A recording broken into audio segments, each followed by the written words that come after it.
on today talk about the idea of first fruits, moving forward, because I want you to understand what Noah did and how it looks and how it feels. So make sure you turn. Genesis chapter 8, verse 15 through 22. Genesis 8:15, it says this: Then the Lord spoke to Noah, saying, Go out of the ark, you and your wife, and your sons wives with you. Bring out with you every living thing of all flesh that is with you, birds and cattle, and every creeping thing that creeps on the earth, so that they may abound on the earth, and be fruitful and multiply on the earth. So Noah went out, and his sons and his wife, and his sons' wives with him. Every animal, every creeping thing, every bird, and whatever creeps on the earth, according to their families, went out of the ark. Then Noah built an altar to the Lord, and took of every clean animal and every clean bird, and offered burnt offerings at the altar. And the Lord smelled a soothing aroma. Then he said in his heart, I will never again curse the ground for man's sake. Although the imagination of man's heart is evil from his youth, nor will I again destroy every living thing as I have done, while the earth remains, seed time and harvest, cold and heat, winter and summer, all day and all night shall not cease. We're going to talk a little bit about the idea of first fruits, but I want to bring you into that world a little bit by telling you a story of me and my kids on, I think it was our last family vacation that we took probably 2 years ago. I'm going to tell you this funny story. If you can move the slide. Everybody wants to be able to see beautiful pictures like this. Go ahead and switch right here. These beautiful pictures. Everybody loves it. You know, these beautiful pictures of it looks like an aquarium. That's why a lot of people love it. But you only get a chance to see these kind of creatures and this kind of view in real life if you go on either scuba diving or snorkeling trips. That's the only way you get a chance to see, you know, these beautiful tropical fish, you know, of multicolors and different sizes, and next to a coral reef. And it's a beautiful thing to see. Number one, in the picture, it's beautiful, but it's even lovelier. It's even better when you see it in real life. And so the last family vacation we went on, my kids and I, we were in Cozumel, and we decided that we were going to go snorkeling. Now, it was a great idea because we're going to get a chance to see, you know, this beautiful sight and see things you only get a chance to see. So we were excited about it. We got donned on our gear, our goggles and our fins, and got all of our pieces together to make sure that our breathing apparatus, to make sure we could, you know, when we came to the top, we could breathe. So it was just an exciting thing, and we were excited about it. But the problem is we were excited about it, but we had a certain idea about what was going to happen, and it didn't turn out to be true. Because when we thought about snorkeling, when I'd gone snorkeling in the past, literally the boat drives you somewhere, and then they set the anchor of the boat. You jump off the boat, and you kind of swim around the boat.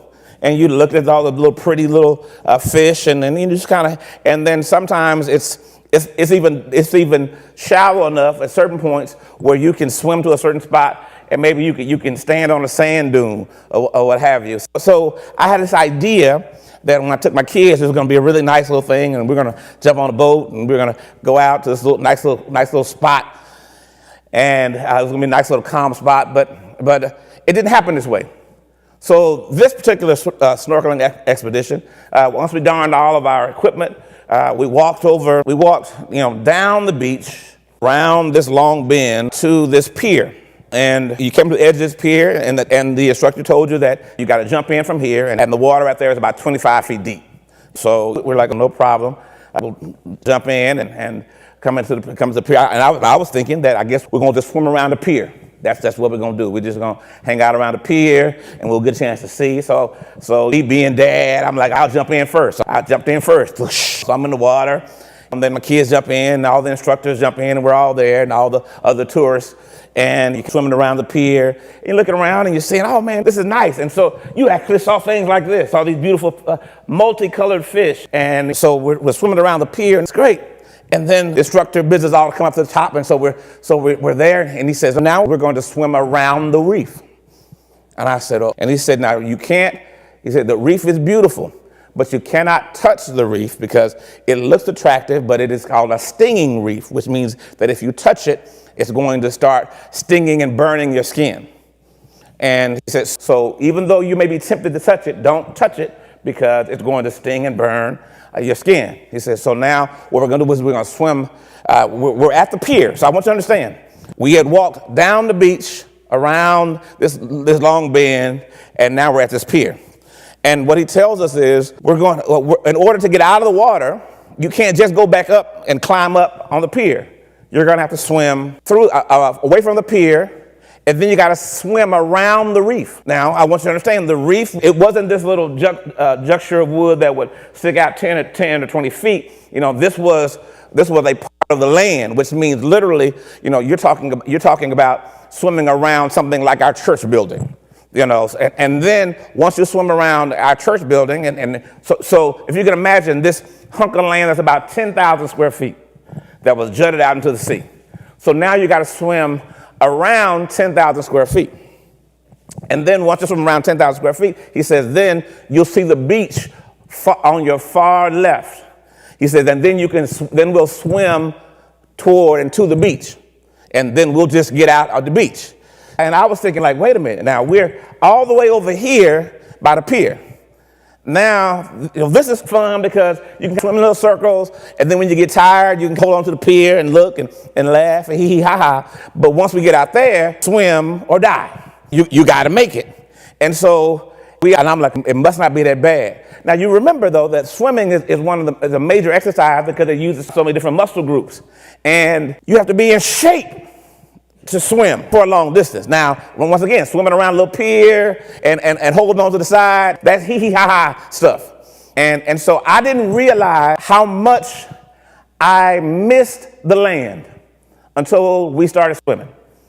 And as we started swimming, it went from 25 feet to about 60, 65, 75 feet.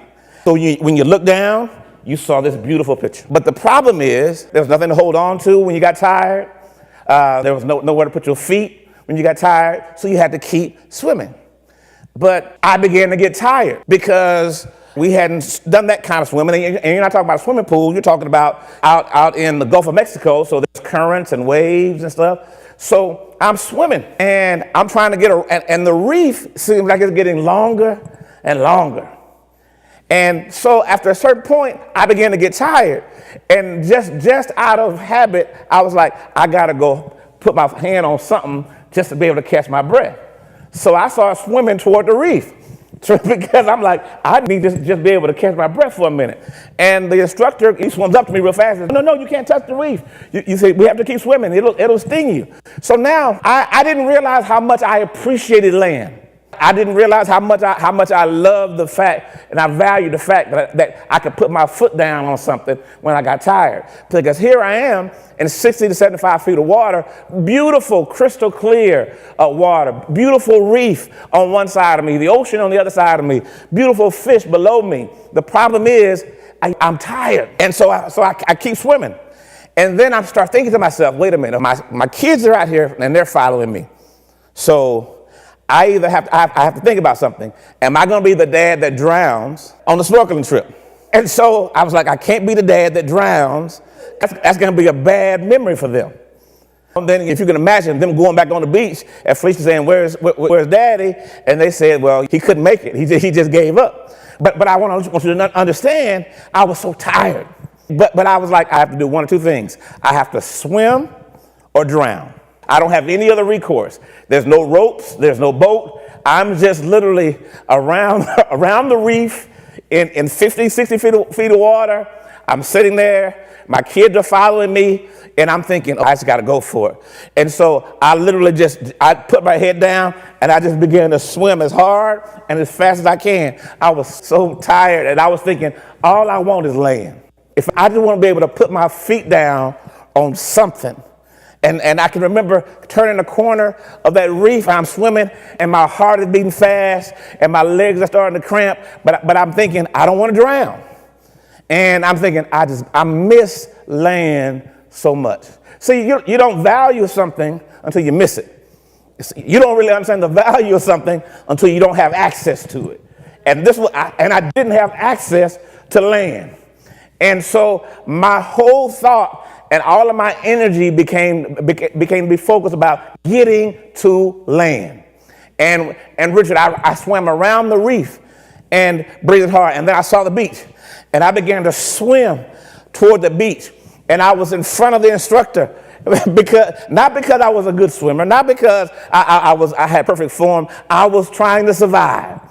I was just trying to make it because I was breathing hard. I was tired. The water wasn't helping me. And then what the worst was when I was coming toward the beach and I could see that the ground was close, but it wasn't close enough for me to put my feet down.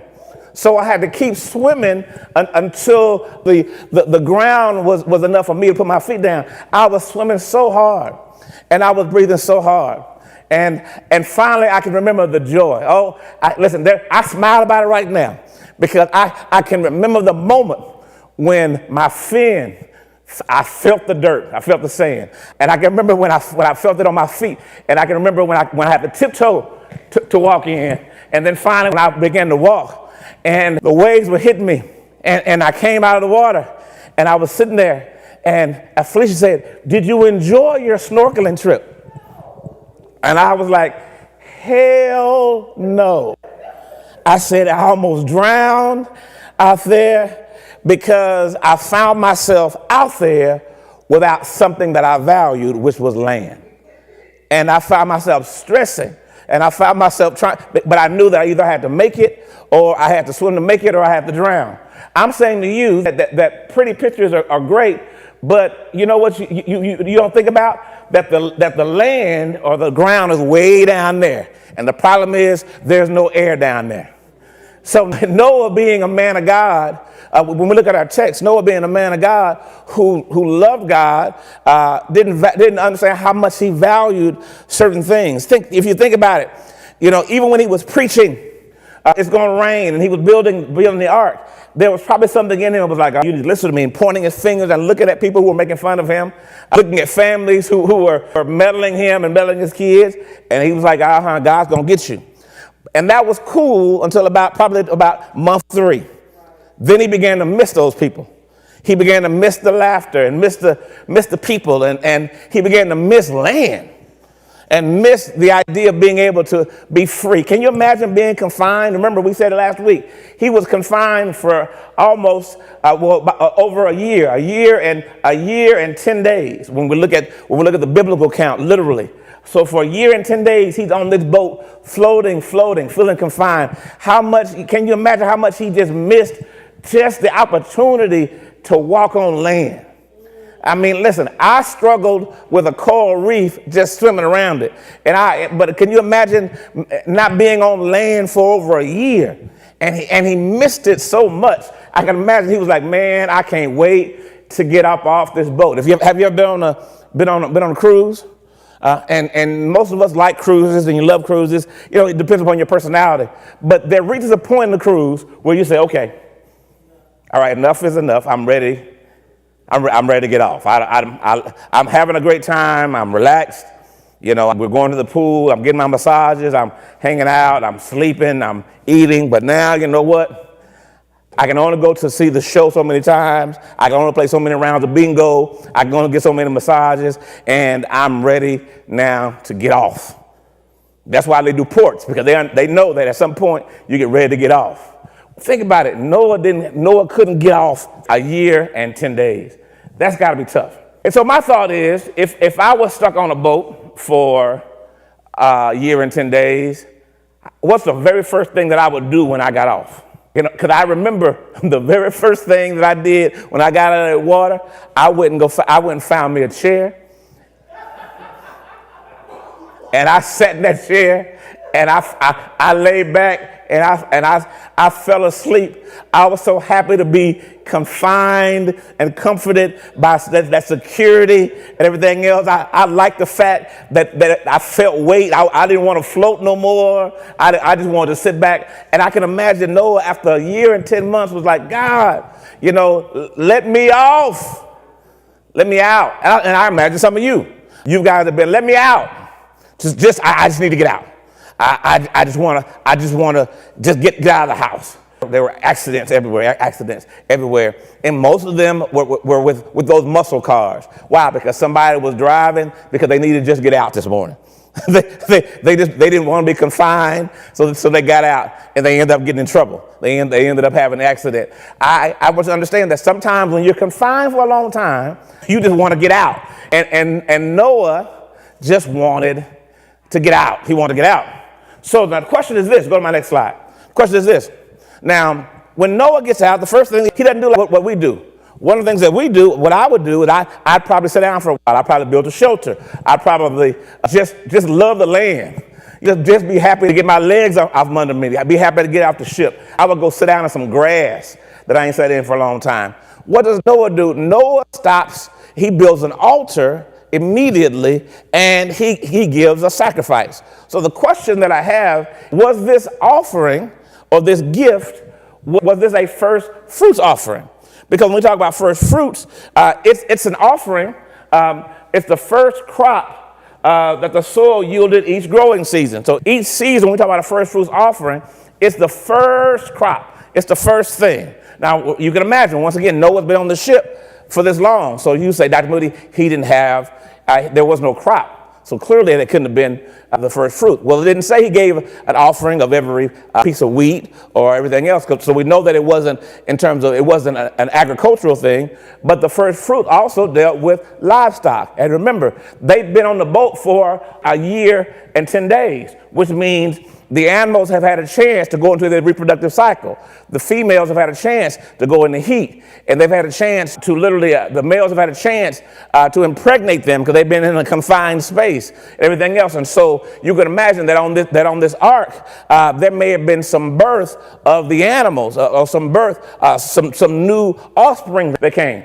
And so when you give the first fruits offering, you acknowledge that everything you receive comes from the Lord. And listen, and he was the creator, master, and owner. So when you think about the first fruits offering, it is a way where you say, God, you own everything. You are on everything, and that you are the source. It is an acknowledgement that God is the source of everything. He creates everything, and he is a provider. I remember I said this earlier. Your job is a resource. God is the source. So always remember that. My job, my employer is a resource. God is the source. So you can transition jobs or you can transition resources, but you never want to be disconnected from the source. So God is the source. So a first fruit offering acknowledges, it is your way of acknowledging, God, you are the source. You are the owner.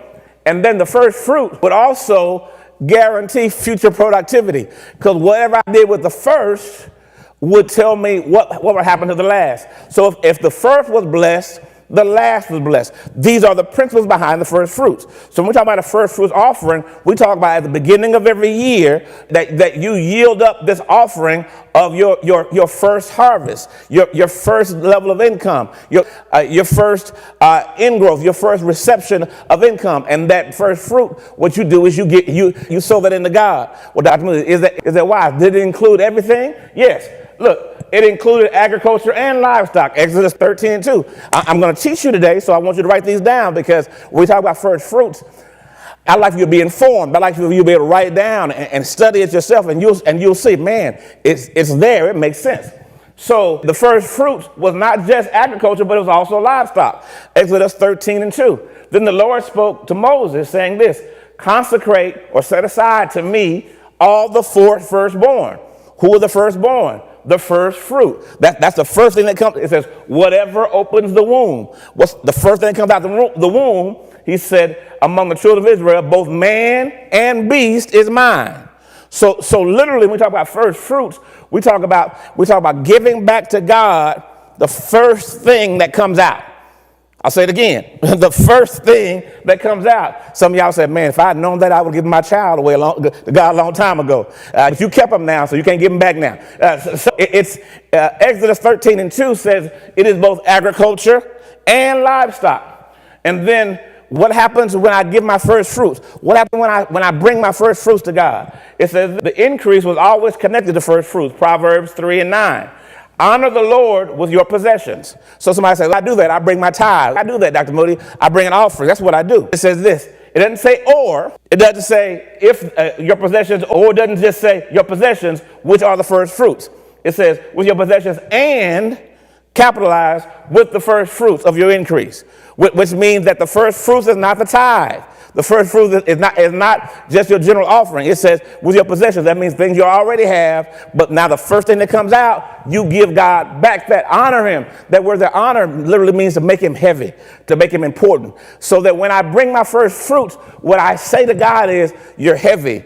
You're my priority. You're very important to me. Some of y'all are getting it because as I'm preaching, you're like, man, am I going to sow my first fruit? You're thinking that right now. And the reason why you think that is because the word of God now, you're starting to say, man, this is actually in the Bible. Yep, you've got to understand that first fruits is actually a principle that's in the Bible. Honor the Lord with your possessions and with the first fruits of all your increase. So I'm going to say this to you. If you have 12 jobs, you got 12 first paychecks. So you don't play games with God with the first fruits and say, well, on this first paycheck, it's only $300. But my other first check on my other job is $3,000. So I'm going to give him this $300 and then I'm going to check the box. It says with the first fruits, get this is the Bible here, of all your increase. That means everywhere you're growing, this is what you do. And why? What happens when I do this? So your barns will be filled with plenty and your vats will overflow with new wine. In other words, when I sow the first fruits, I set off a spiritual mechanism that says now everything that's attached to that will be blessed. Everything that attached to that is going to increase. If you would believe God and believe me for this and sow this into me, I can make sure that everything that's attached to you from this point on will be blessed the rest of the year. First fruits was one of the three primary feasts of Israel. Israel had three primary feasts that they would travel each year. Exodus 23:14 says this, 3 times you shall keep a feast to me a year. So the Israelites had 3 primary feasts that they kept every year. And you shall keep, here's the first one, the Feast of Unleavened Bread. Well, they would eat unleavened bread for 7 days at a time. So in that month, they would stop doing whatever it is that they were doing. They would remember that God brought them out of Egypt, and they would eat unleavened bread, and they would consecrate to the Lord. The second one, verse 16, and the Feast of Harvest, which is the first fruits of your labor, which you're sown to the field. The Feast of Ingathering. So that Feast of Harvest was the Feast of First Fruits.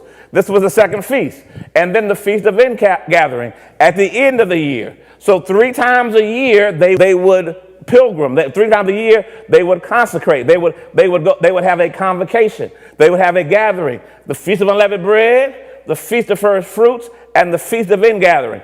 3 times a year all your males shall appear before the Lord, and you shall not offer the blood of my sacrifice with unleavened bread, nor shall the fat of my sacrifice remain to the morning. Listen, the first of the first fruits of your land you shall bring where? To the house of the Lord your God. So literally, these 3 times a year, you're going to come in and you're going to have a convocation. You're going to have a conference. You're going to come together. You're going to stop working.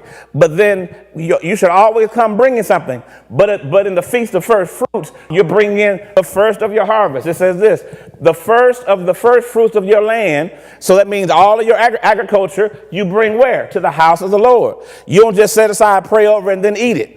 It says you bring it where? To the house of the Lord. So that means that when you talk about first fruits, yes, should you donate to the Red Cross? Sure. Should you donate to a lot of charities? Great.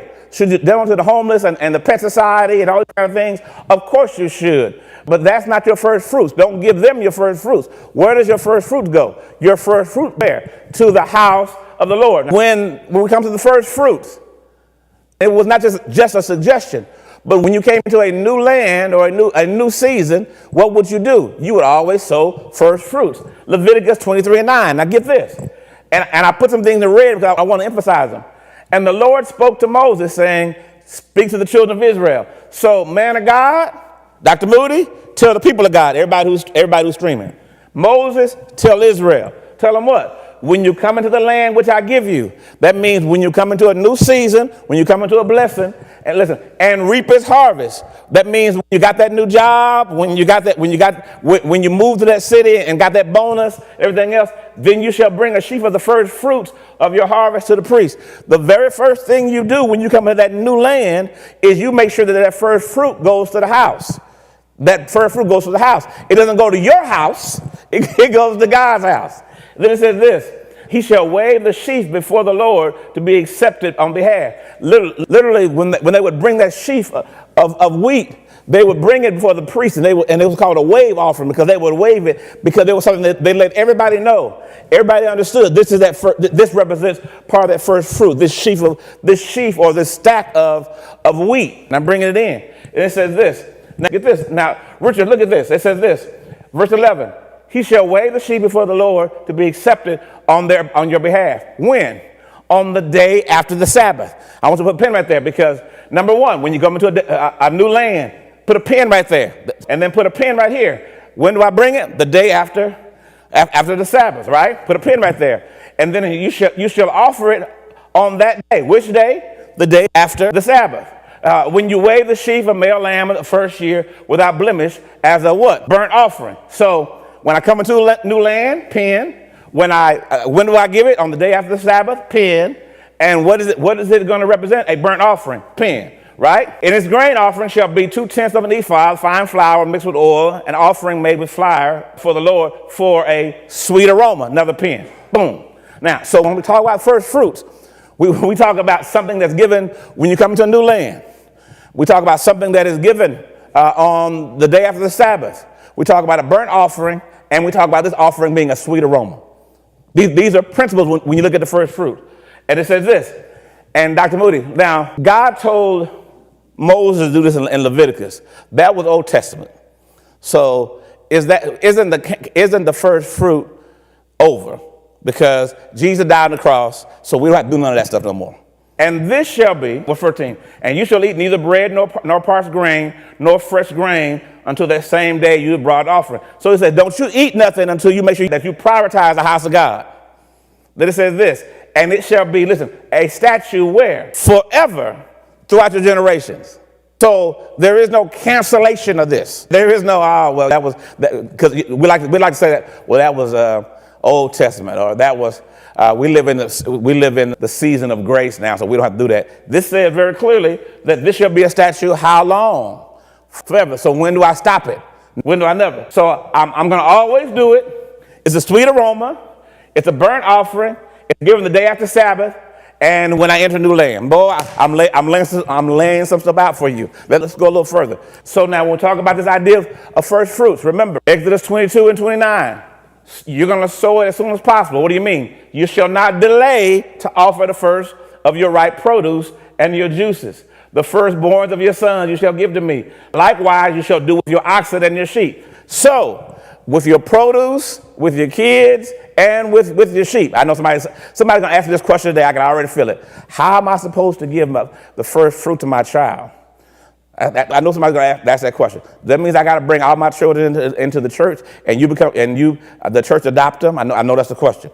I know somebody's going to ask me that question. I can already sense it. Remember this. First of all, let's deal with your increase. Second of all, let's deal with things that God has blessed you with. And then you're supposed to be dedicating your children to God. That doesn't mean that they have to all work in the temple, but your children should be grown up as disciples.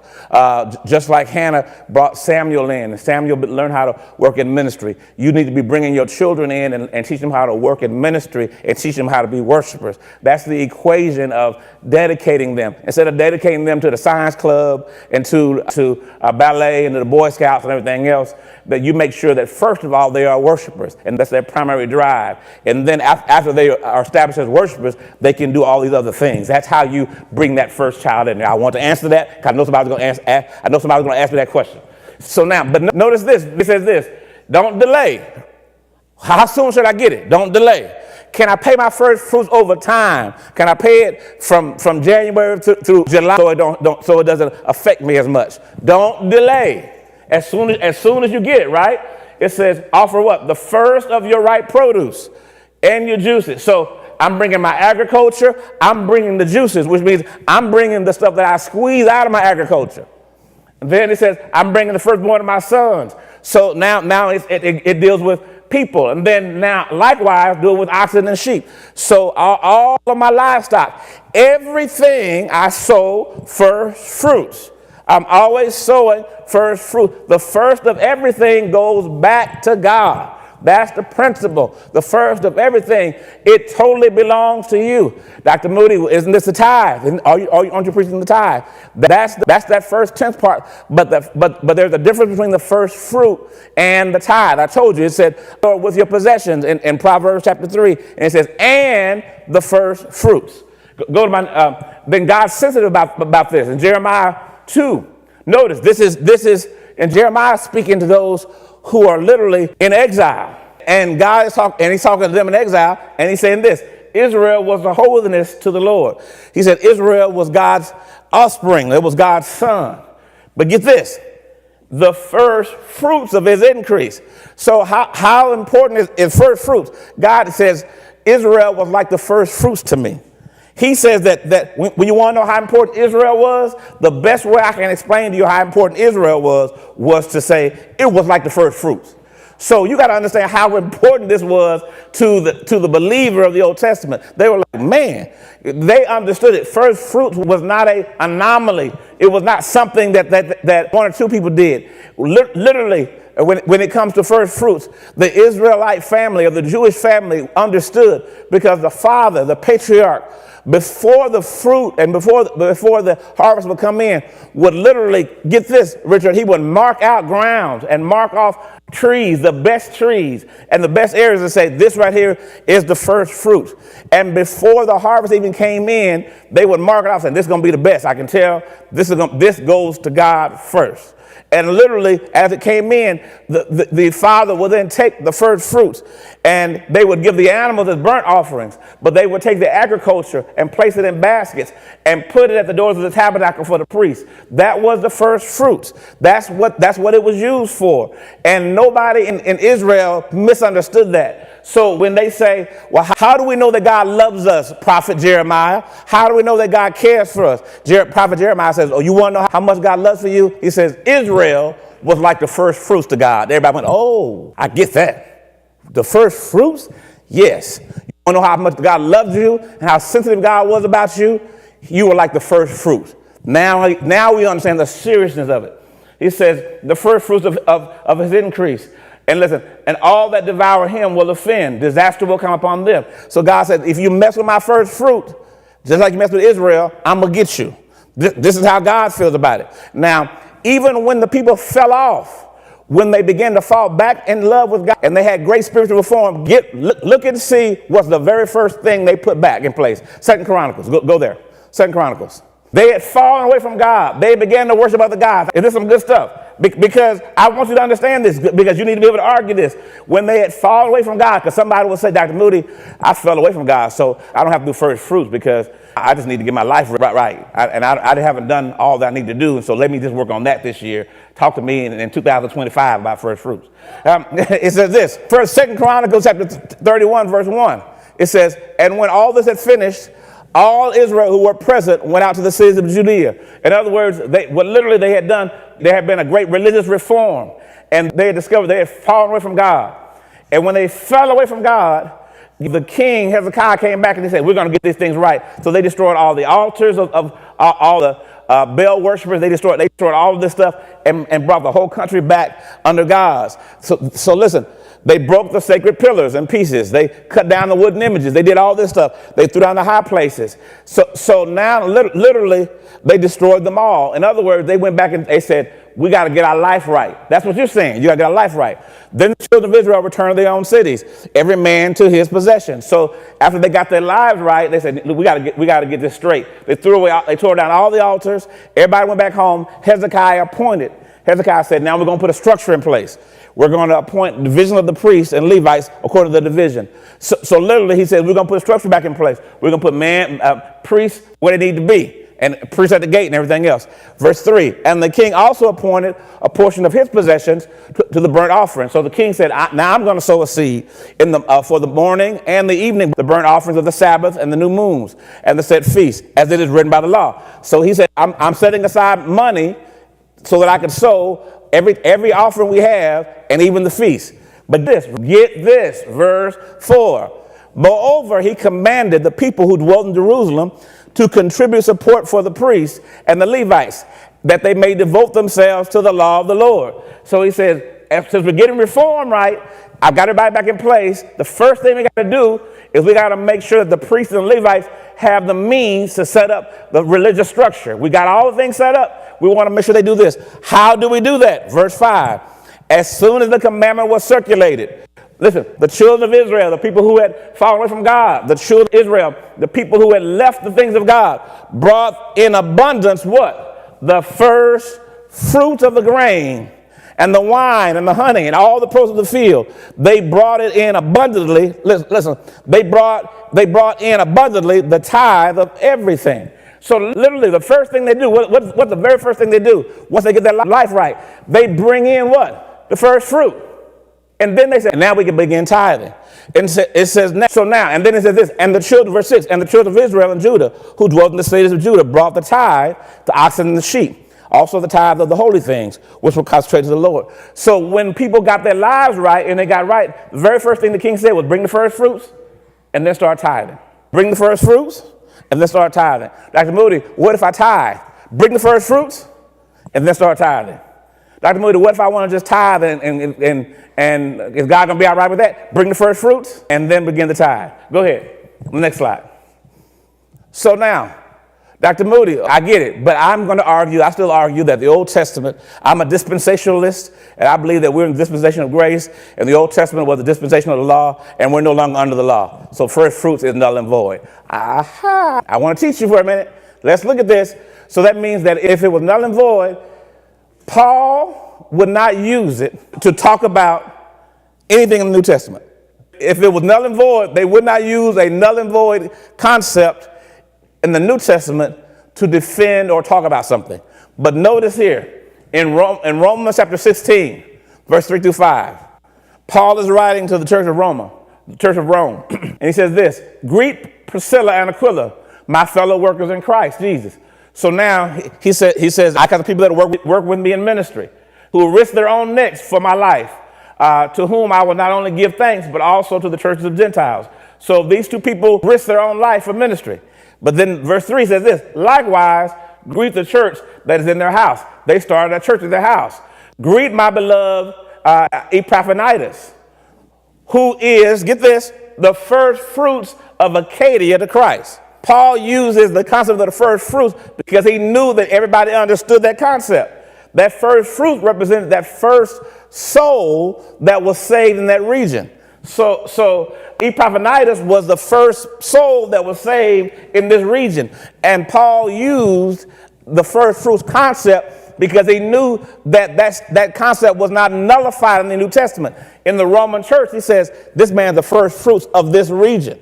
Then, not only that, in 1 Corinthians 16 and 15, it says this, I urge you, brethren, you know that the household of Cephas, that is the first converts of Acacia, that they devoted themselves to the ministry of the saints, that you would submit such to everyone who works with and labors among us. He says, listen, I'm talking to you about this household, and this household was the first fruits. Why? They were the first converts. And then also in James chapter 1, verse 18, it says this, James says, so it wasn't just Paul, but James uses it. He says, of his own will, he brought us forth by the word of truth, that we, talking about you and me, or those who are in the church, might be a kind of first fruits of his creatures. So if the first fruits was null and void, if the first fruits was under the law and no longer, it should be nullified, why are they using in the New Testament to talk about the first people who got saved and the first people who came to Christ? Because it's still a key principle. Now, if you don't like that, and if you don't agree with that, then I want to challenge you a bit further. 1 Corinthians 15 and 20. Listen, the reason why you enjoy watching what it is that we do here at The Rock is because you say, man, even if I want to argue it, he's arguing the point, and it's making sense to me. Notice we talk about first fruits in the Old Testament. We talk about first fruits when they had religious reform, and now we talk about first fruits in the New Testament. And Paul talked about it, James talked about it, but get this. Paul uses the first fruits, and he uses Christ as an example of the first fruit. Woo, that's some good stuff. Verse 20. But now Christ is risen from the dead. So, why? Because in 1 Corinthians 15, they were arguing with the Sadducees. The Sadducees were arguing that there is no bodily resurrection. They were saying, no, when you die, you just go into, your body just goes into annihilation or goes back in the grave because the soul is the most important thing. That's what the Sadducees were saying. So there is no resurrection. They kept arguing this over and over again. So Paul is arguing with them in 1 Corinthians 15 about the resurrection. And he says this, but now Christ is risen. So Christ has been resurrected, right? From the dead. And listen, and has become, get this, the first fruits of those who have fallen asleep. So he says, hey, you want to argue resurrection? Christ is resurrected. And he is the first fruits. So why would Paul use Christ as an example of a null and void principle? See, you can think about it. Why, if it was null and void, and it was no longer to be carried out, and it no longer mattered, why would Paul use Christ and use this principle to exemplify a point? See, you got to ask yourself that question. That means that it made sense to Paul as a Pharisee. It made sense to Paul as a kingdom man. And Christ, he says Christ because he's risen. You want to argue resurrection, Christ rose, and he is a kind of first fruits. But he says this, for since by man came death, i.e. Adam, and by man also came the resurrection. So what happened to Adam? Because he was the first man. So when sin entered Adam, some good stuff. Sin entered all men because Adam was a type of first fruits. And so we had to do a do-over. So when Christ came and Christ was a resurrection, because he became the resurrection, he is the first fruits. That means that whatever happens to Christ happens to me. Why? It's the principle of the first fruits. You cannot argue Christ and resurrection without acknowledging the principle of the first fruit. I am teaching my behind off. It says this, for as in Adam all die, so in Christ all shall be made alive. What is that, Richard? That's the principle of the first fruit. He's saying whatever happened to him will establish or set up what happens to everybody else. He says, but each one, listen to this, in his own order, Christ, the first fruits, afterwards those who are Christ at his coming. In other words, because Christ was resurrected, then what can we believe? We can believe that we're going to be resurrected. So you're saying you do believe in the principle of first fruits, because you say whatever happened to Christ is going to happen to me. That's the principle of the first fruits. So you can't have it your way and not have it when it costs you. You can't have it your way and not have it when you got to give. You got to decide, is it a principle or is it not? And if it's not a principle, why is Paul arguing it? If it's not a principle, why do I look forward to the resurrection? If it's not a principle, why are we using it in the New Testament? If it's not a principle, why would they say, I'm going to use, this is the statute forever? I am teaching y'all some good stuff today. Listen, it may be cold outside, but it's hot in the rock. I'm trying to tell you, it's some good stuff that's happening. Now, go to my next slide. Now, let's look at Noah. And because Noah was before the first fruits. And people will argue, if you want to argue that the first fruit was a law issue, I've already shown you that it existed after the law. I've shown you that it existed after the law. But Dr. Moody, did first fruit just appear in Leviticus before the law? I want to argue with you for just a few minutes more that the first fruit was an argument, was an issue before the law. It was not just a thing after the law. It was a thing. I've taught that the tithe came before the law, but I want to argue now that the principle of first fruit appears before the law. Dr. Moody, prove it to me. I will. So now it says this. And so now we know this. Noah, he's in the ark. He sent out a raven. The raven doesn't come. The raven, he wants the raven to find out. The raven never comes back. The dove finds no resting place. So it returned, but finally it comes back in verse 9. The dove found no resting place for the sole of her foot. Like me, when I was swimming in that place, the dove found no resting place. So she returned to the ark, for the waters were on the face of the whole earth. Then he put out his hand and took her and drew her into the ark to himself. And he waited yet another 7 days and sent the dove out again. Verse 11, then the dove came to him in the evening, and behold, a freshly picked olive leaf was in her mouth. And Noah knew the waters had receded from the earth. So now Noah knows that there's dry land. Get this. Verse 12, and he waited yet another 7 days and sent out the dove, which did not return anymore. So he waited 7 days. Why is this important? Because when was the first fruit to be given? The day after the Sabbath. So Noah waits 7 days before he leaves the ark.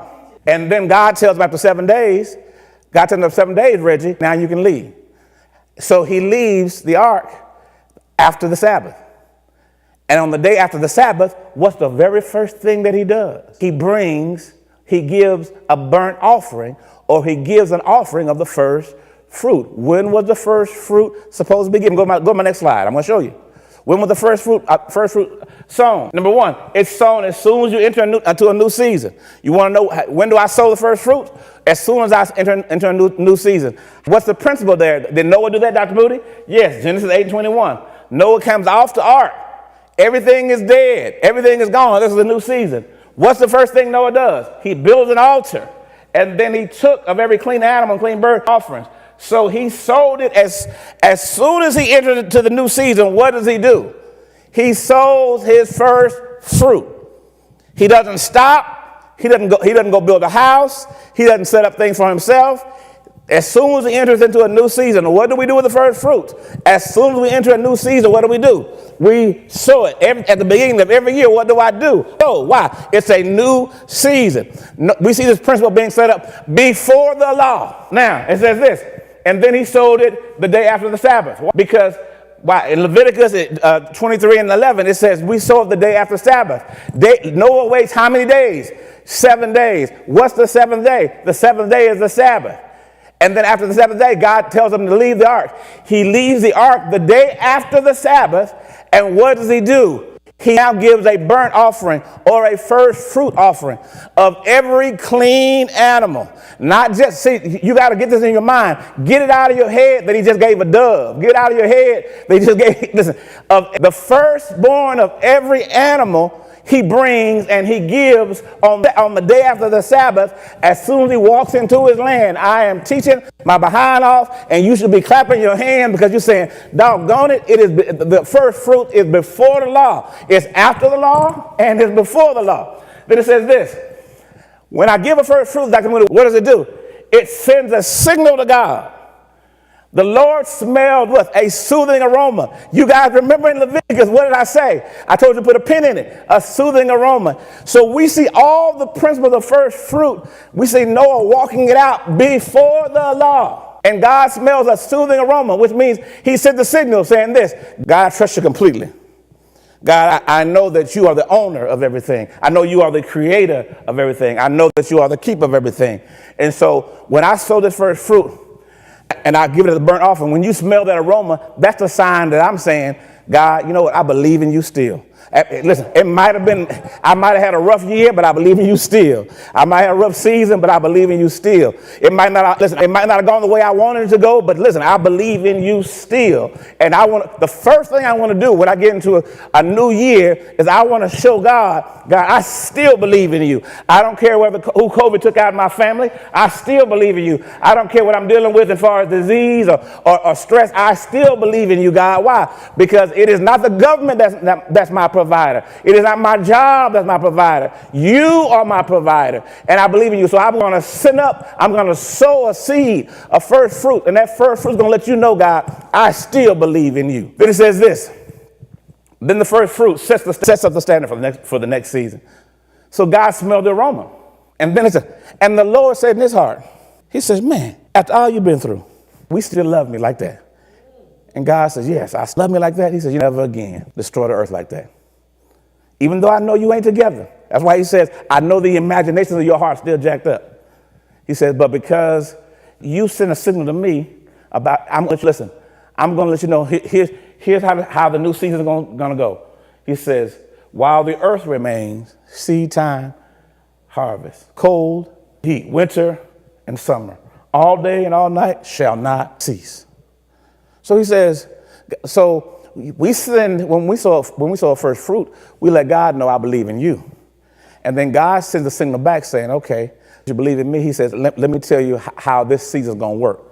Sow seed, I'm going to keep blessing you. You can count on a blessing coming from this seed. You can count on me meeting your need. You can count on it because this is how it works. As long as the earth remains, seed time and harvest. Because Noah, you're first. And you're the first off the boat. You're the first. You're the patriarch. You're the leader. And what do? You give the first fruits, and that you set the principle. You set up the paradigm. I haven't even talked about the first fruits because we ain't even in Leviticus. I haven't even talked about the first fruit as a law issue because I haven't even dealt with Exodus yet. But you set the paradigm because of your heart, and now that principle there is set up forever. So when I talk about it in Exodus, when I talk about it in Leviticus, it's not because of the legalities of it. It's because we have a covenant. And the principle of the covenant, God says, I'm going to explain to y'all how to keep the covenant that Noah established before the law. I hope that this helps you. I hope that this blessed you. I hope that it enlightened you. Because I'm going to challenge you this morning to bring your first fruit. Why? Because new season, it's a new day. God, I want to send a signal to God. I want to make sure that I do it first. I prioritize it. And I want to make sure that I sow it because understand this. Not only is it a law issue in Exodus and Leviticus, it's a heart issue in Genesis. Not only is it a heart issue in Genesis, it's a recovery, repentance issue in 2 Chronicles. Not only is it a 2 Chronicles repentance issue, it's also a principle in the New Testament. First fruit. So I'm going to challenge you to bring your first fruit. I'm going to challenge you to. Thank you for worshiping with us today. If you liked this message, you can find the rest at cmllcstore.com. We invite you to join us again for our extraordinary worship services every Sunday at 10:30 a.m., Sundays at 4 p.m., and Wednesdays at 7:30 p.m. Central, where Dr. Moody teaches how to understand the Bible, and you can get all your biblical questions answered. We look forward to connecting with you. We ask that you subscribe to The Rock ATX on YouTube and follow The Rock ATX on Facebook and Instagram to stay connected to all The Rock is doing. You can also get connected on our website at therockatx.org. Again, thank you for worshiping with us and be blessed.